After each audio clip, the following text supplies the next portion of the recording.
and welcome to my channel, Knotty Gnome Crafts. My name is Sarah, and you can find me as Knotty Gnome on Instagram. If this is your first time joining me today, thank you so much for checking out my channel, and if you're a returning viewer, thanks so much for coming back.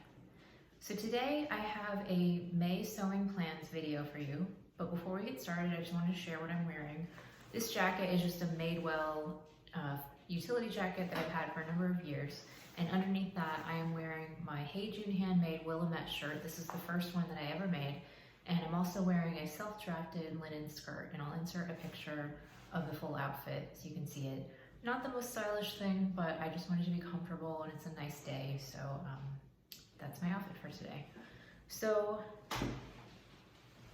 this is my first sewing plans video that I'm putting on YouTube. I do have my April sewing plans saved to my Instagram stories. But I thought what I would normally do in these plans videos is just to go back to the previous month and just briefly check in with if there was anything from my plans that I was not able to accomplish and why. So just briefly, there were two things that I haven't completed for my April plans. One of them was I was going to make the Victory Patterns Sophia top out of this leftover remnant of poly crepe that I got from Blackbird fabrics. I made an Ogden cami out of this, and I have a substantial amount of fabric left over.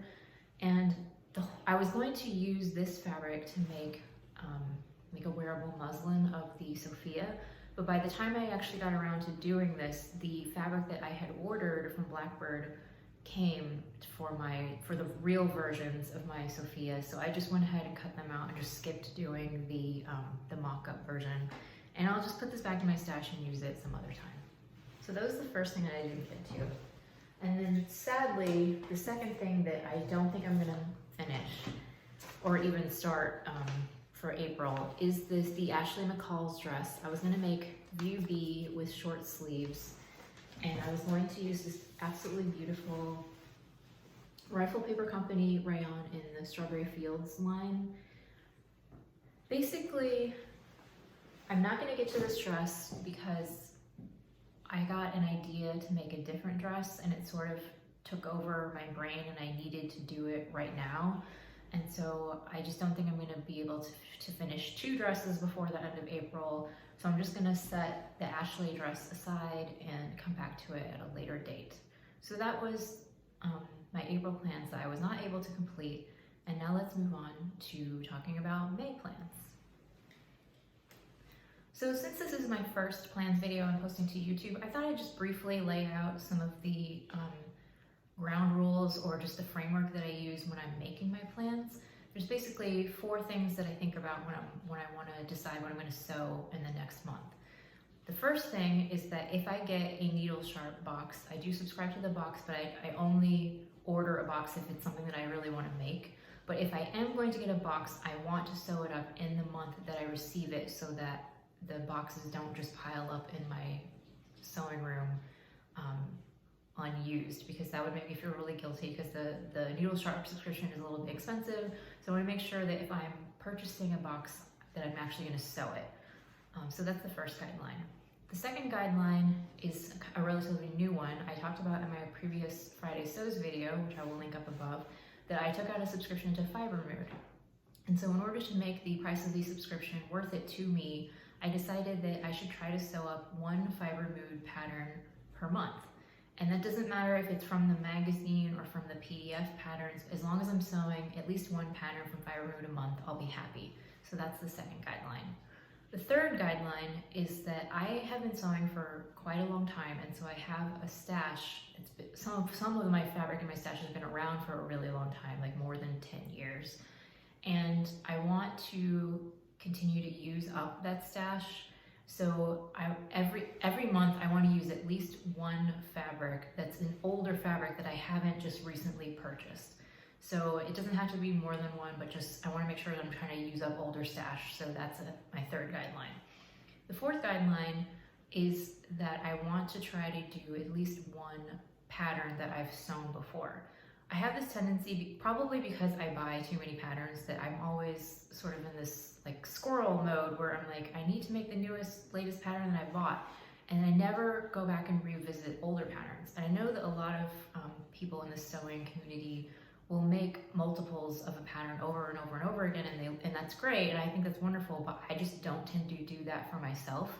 I hardly ever repeat patterns. So that's why I made it one of my guidelines of just, try to sew up at least one thing a month that you've sewn before, because it is actually so much easier to repeat a pattern because you've already done a lot of the legwork the first time around, so it's faster and simpler to sew up something you've done before.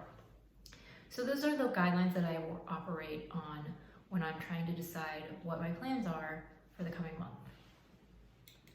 So now let's actually get into what are my plans for May. So the first thing that this is in no particular order as far as what I'm actually going to sew. These are just the 5 things, or 5 or 6 things that I want to sew up. So actually the first one is I am getting a needle sharp box. I think it's tea dresses. I don't even know what a tea dress is, but I think that was the theme, was tea dresses. I'm going to be getting a box in May, and so I do want to make sure that I sew that up.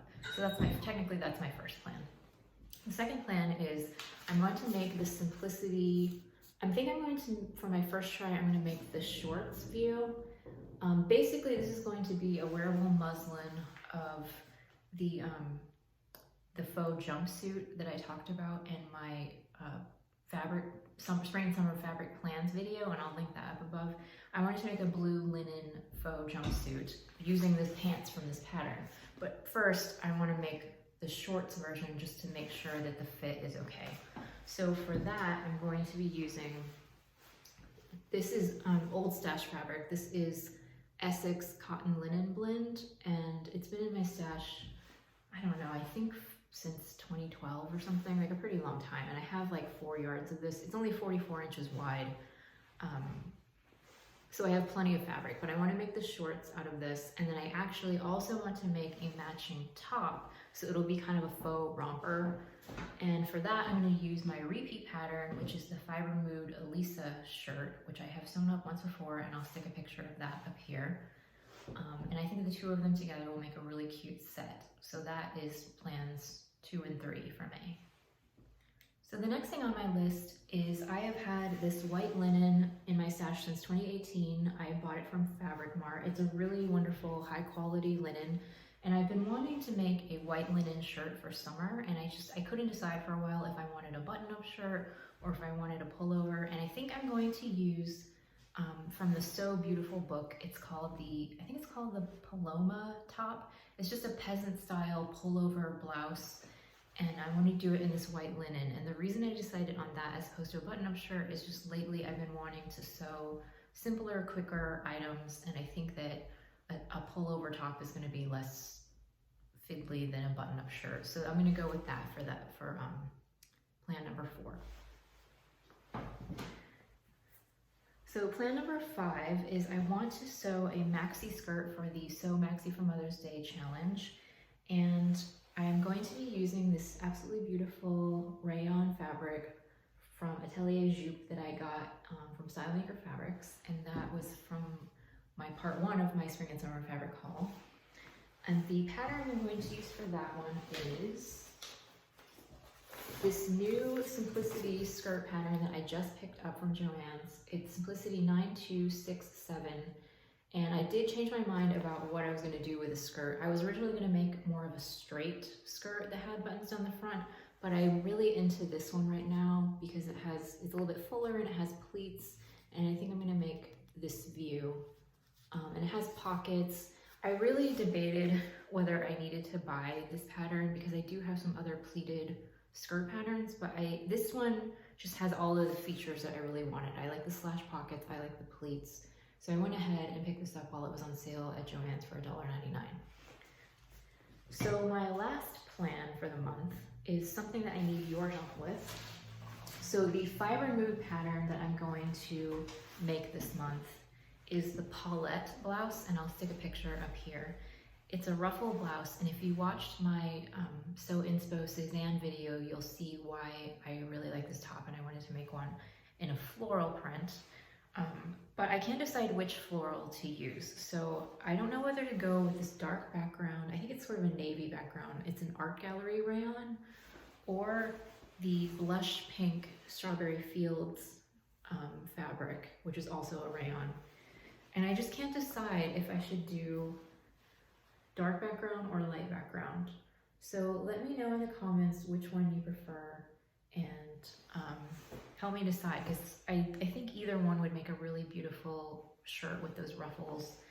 And yeah, I could really use your feedback, so just let me know which one you like. So that is everything that I'm planning to make for May. It's probably likely that I'll make some other things as well, but I like to keep my plans to maybe 5 or 6 things to help keep it realistic and something that I could actually accomplish.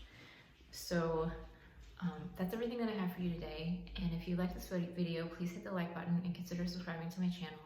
And I'll see you next time.